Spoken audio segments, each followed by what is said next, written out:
Hi friends, இப்போ பாக்கியலட்சுமி பார்க்க போகிறோம். பாக்கியலட்சுமியில் நம்ம இனியா ஒரு பக்கம் அவங்க அப்பாட்ட பேசிகிட்டு இருக்க டைமில் நம்ம கோபி ஒரு பக்கம் வந்துருமா நம்ம வீட்டுக்குன்னு சொல்கிறாங்க. எடுத்தோம் கவுத்தோன்னு முடிவு எடுக்க முடியாதுப்பா, நீங்கள் தான் முடிவு எடுத்து கற்றுக் கொடுத்துட்டீங்க, அதுக்காக நான் அப்படி பண்ண முடியுமான்னு சொல்லிட்டு சுருக்குன்னு சுற்றி காமிக்கிறாங்க. குத்தி காமிக்கிறாங்களாமா, தேவையா இதெல்லாம் அப்படிங்கிற மாதிரி ஆச்சு. சரி, இது ஒரு பக்கம் நடந்தாலுமே இன்னொரு பக்கம் வந்துட்டு நம்ம கோபி ஏன் உன் புருஷன் எனக்கு மரியாதை கொடுக்க மாட்டேங்கிறாருன்னு சொல்லிக்கிட்டே இருக்காங்க. இப்போ என்ன பண்ணும், உள்ளேன் ஐயா அப்படின்னு சொல்லிட்டு கும்பிடு போடணுமோ அப்படிங்கிற மாதிரி ஆயிடுச்சு.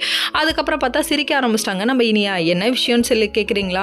அதாவது அப்பா, நீங்கள் ஒன்று பண்ணீங்கல்ல, அதுதான்ப்பா உங்களுக்கு திரும்ப கிடைக்குது. அதாவது அம்மா குடும்பத்தில் இருக்கவங்க வந்தாலாம் நீங்கள் ஹாய் கூட சொல்ல மாட்டீங்க, முகம் கொடுத்து கூட பேச மாட்டீங்க, அதுதான்ப்பா இப்போ நடக்குதுன்னு சொல்லி கேட்டால் அந்த கோபி வேற இந்த கோபி வேறங்கிறாரு. தம்பி, எல்லாம் ஒன்று தான்ப்பா. இப்போ என்ன உனக்கு நிதிஷ் கும்பிடு குருசாமியின் தீபாவளி நல்வாழ்த்துக்கள்னு கும்பிடு போடுவாங்களே, அந்த மாதிரி போடணுமா அப்படின்னு சொல்லி கேட்க, அதுக்கப்புறம் இல்லைப்பா உன் புருஷனுக்கு சப்போர்ட் பண்ணுறியான்னு சொல்கிறாரு. கடைசியில் பார்த்தா இப்படி பேசினாலும் அப்படி பேசினாலும் குறை சொல்கிறீங்களே அப்படிங்கிற மாதிரி ஆயிடுச்சு.